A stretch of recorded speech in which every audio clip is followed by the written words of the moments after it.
Harta kekayaan Ferdy Sambo menjadi pokok utama bahasan kita malam hari ini. Seperti yang sudah saya singgung di awal, melihat harta kekayaan yang dimiliki termasuk juga janji 2 miliar rupiah total yang akan ia berikan kepada 3 tersangka lainnya yang tersangkut juga dalam kasus pembunuhan Brigadir Yosua.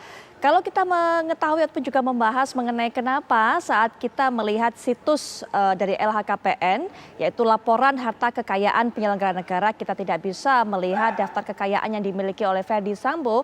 Nah, ini PLT juru bicara KPK memang menjelaskan bahwa pada tahun 2021 Ferdy Sambo sudah melaporkan harta kekayaannya, namun KPK masih menilai ada beberapa dokumen yang belum dilengkapi sehingga kemudian tidak bisa dirilis. KPK juga seharusnya meminta kepada Ferdy Sambo agar Sambo ini melengkapi data-data lainnya. Kalau sudah lengkap baru bisa dirilis di situs LHKPN. Nah, mengenai hal ini ataupun kekayaan, ada temuan-temuan mungkin dari tim kuasa hukum Brigadir Yosua, Mas Febri, karena memang kalau kita dengarkan Pak Kamarudin sepertinya juga mengetahui apa yang dimiliki oleh Ferdy Sambo, termasuk juga rekening-rekening yang dimiliki oleh para ajudan ataupun orang-orang di sekeliling Sambo. Ya, baik Putri, terima kasih. Selamat malam juga untuk sahabat TV One dimanapun berada. Terkait adanya dugaan daripada saya katakan rekening gendut daripada ADC ataupun ajudan daripada Pak FS. Nah, sebetulnya ini adalah bisa dijadikan catatan oleh penyidik dan juga dalam hal ini juga boleh juga oleh KPK untuk menelusuri sebetulnya. Kalau memang ada dugaan yang sangat mencurigakan dan itu krusial dan itu tidak wajar, nah PPATK juga di sini harus bergerak, harus segera membekukan hal tersebut. Nah, kita juga mendengar kan ada percobaan ya, dalam hal ini percobaan memberikan sesuatu hal kepada instansi negara, dalam hal ini saya katakan adalah LPSK ya. Betul. Waktu itu, dan saya acungin 2 jempol kepada LPSK mau berbicara hal tersebut, walaupun kita tidak pernah tahu apa sih sebetulnya itu. Kemudian kita sambungkan juga kepada pengacara kedua daripada Baradae yang mengatakan bahwa Baradae akan dicoba diberikan nominal uang 1 miliar kalau tidak salah ya. Kemudian ada 500 juta, ada 500 juta lagi untuk salah satunya. Nah, ini sebetulnya untuk pintu supaya setiap instansi yang memang mengatakan anti rasuah, kemudian ingin mencegah terkait adanya korupsi, penyuapan, inilah waktunya. Waktunya untuk bergerak, bersinergi, berantas dengan tuntas. Konsen kami tetap dalam hal ini terkait dugaan tindak pidana pembunuhan berencana, pembunuhan dan dilakukan secara bersama-sama, dan ini sudah mulai ada titik terang. Nah, terlepas daripada itu ada temuan-temuan baru, itulah yang harus menjadi pihak-pihak independen ataupun juga kontrol sosial untuk memantau hal ini. Dari mana mungkin sumber uangnya? Kalau memang tidak wajar ya bisa mungkin bersurat ke pihak, mungkin ke KPK atau kita juga bisa laporkan. Kita sebagai masyarakat juga kan diizinkan secara undang-undang untuk melaporkan hal tersebut gitu loh. Jadi jangan tinggal diam adanya hal-hal yang memang perbuatan tercela. Baik. Bukan dugaan lagi, memang perbuatan tercela, percobaan untuk melakukan penyuapan. Begitu, Baik, Putri. Mas Febri mungkin nanti bisa cerita apakah kemudian dari pihak keluarga Brigadir Yosua sempat ada tawaran pendekatan dan sebagainya, karena tadi Mas Febri sudah menjelaskan bahwa Pak Sambo ini juga bahkan sudah sempat melakukan upaya suap begitu dugaannya kepada pihak ya. Nanti kita akan perdalam lagi. Tapi mungkin Pak Ito mengenai hal ini juga mengingatkan kita kepada kasus-kasus ataupun juga isu-isu yang sudah lama cukup bergulir. Ditemukan rekening-rekening gendut, rekening-rekening tidak wajar dari para pejabat tinggi kepolisian, Pak. Sumbernya dari mana, Pak, mengenai hal ini? Ya, baik Mbak Putri. Pada saat saya menjabat sebagai Kabareskrim, itu saya menangani beberapa laporan yang berasal dari PPATK.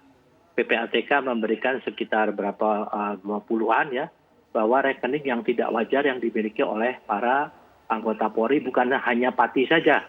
Itu juga ada Pamen juga, ada juga perwira menengah, perwira pertama. Kemudian di Irwasum saat itu kan memiliki auditor ya, melakukan audit. Itu kita melakukannya bersama-sama dengan teman-teman dari luar ya, dari instansi luar, instansi negara, BPK dan sebagainya. Tentunya kita ingin melihat kalau memang betul itu berasal dari satu sumber, harus ada tanda buktinya. Dan memang saat itu ada satu rekening yang memang sangat besar, tapi karena sistem masalah keuangan atau anggaran yang digunakan itu sangat birokratif. Kemudian saat itu adalah diatasnamakan kepada misalnya seorang kepala keuangan ya. Nah, padahal kepala keuangan itu sebetulnya dia tidak termasuk orang yang memiliki kekayaan yang cukup besar ya. Kemudian dari hasil yang sudah kita lakukan selama kalau tidak salah hampir 1 tahun Mbak Putri ya, kita kembalikan kepada PPATK waktu itu masih Pak Yunus Hussein. Kemudian dari PPATK dari laporan-laporan baik itu merupakan dalam bukti tanda bukti misalnya kwitansi ataupun ada dari harta kekayaan orang tua dan sebagainya, dikeluarkanlah rekomendasi bahwa semuanya masih dalam batas kewajaran.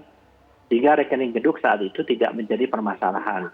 Nah, kalau kita melihat sekarang terkait dengan Ferdi Sambo, tentunya ini juga akan menjadi perhatian daripada pimpinan Polri. Ya. Yakinlah bahwa saat ini Polri sedang berbenah. Ya. Tentunya kita tidak hanya berdasarkan informasi, kita juga harus berdasarkan fakta.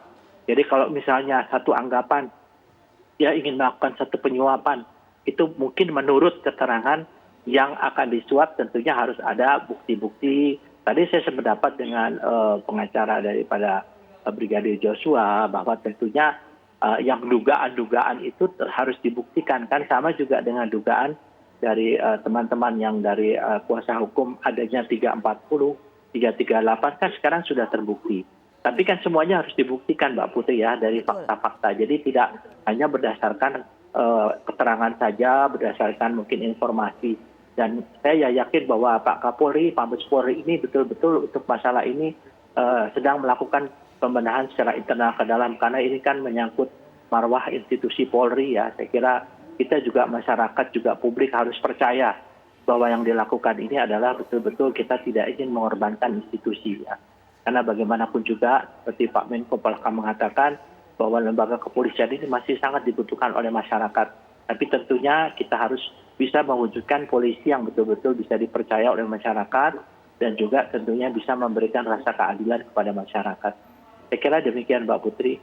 Baik, Pak Ito, terima kasih sudah meluangkan waktunya untuk bisa memberikan penjelasan dan juga pandangan, termasuk juga cerita mengenai pengalaman menangani kasus rekening polisi tadi. Terima kasih sekali lagi Pak Ito. Selamat malam Pak, selamat beraktivitas kembali.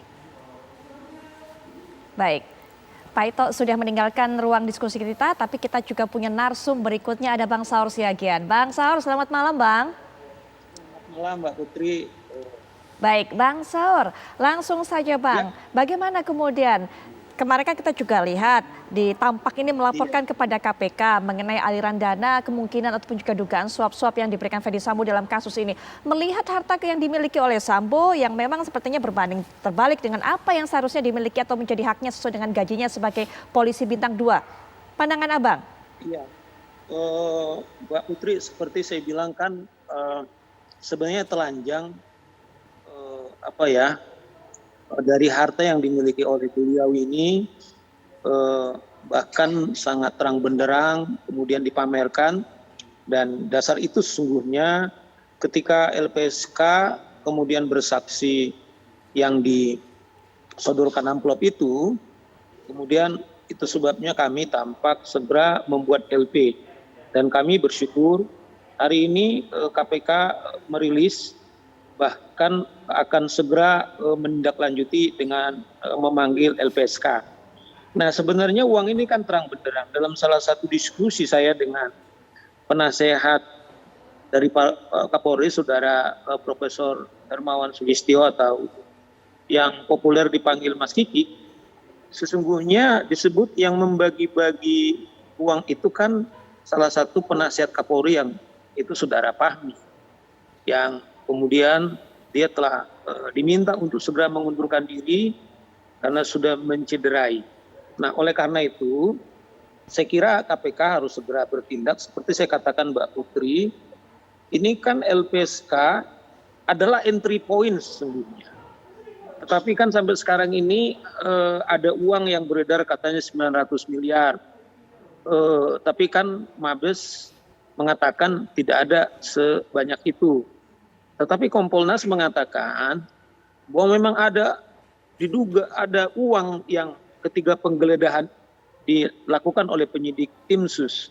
Nah, kita kembali sangat berterima kasih kepada kerja-kerja tim sus yang sangat terukur, tapi kembali seperti pesan daripada Pak Presiden, pesan daripada Pak Kapolri, mohon segera terbuka karena seperti kami bilang, ini kan episode yang ketiga sekarang.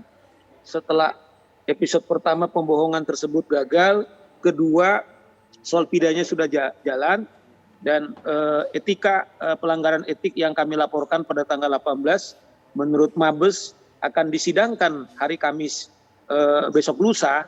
Nah sekarang kan yang kita di depan mata kita kan sudah ada dugaan suap.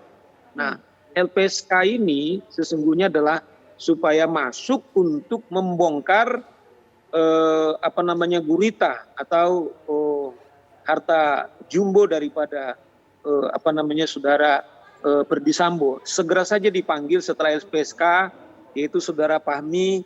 Seperti kita katakan, dia dikatakan adalah yang membagi-bagi supaya ini terang benderang.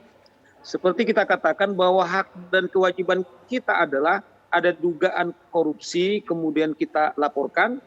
Nah, sekarang adalah tanggung jawab daripada penyidik untuk mendalami ini. Sehingga biar tim sus fokus dia menjalani pidananya, kemudian juga Irsus kemudian mendalami soal etiknya, tapi KPK juga harus percaya diri juga.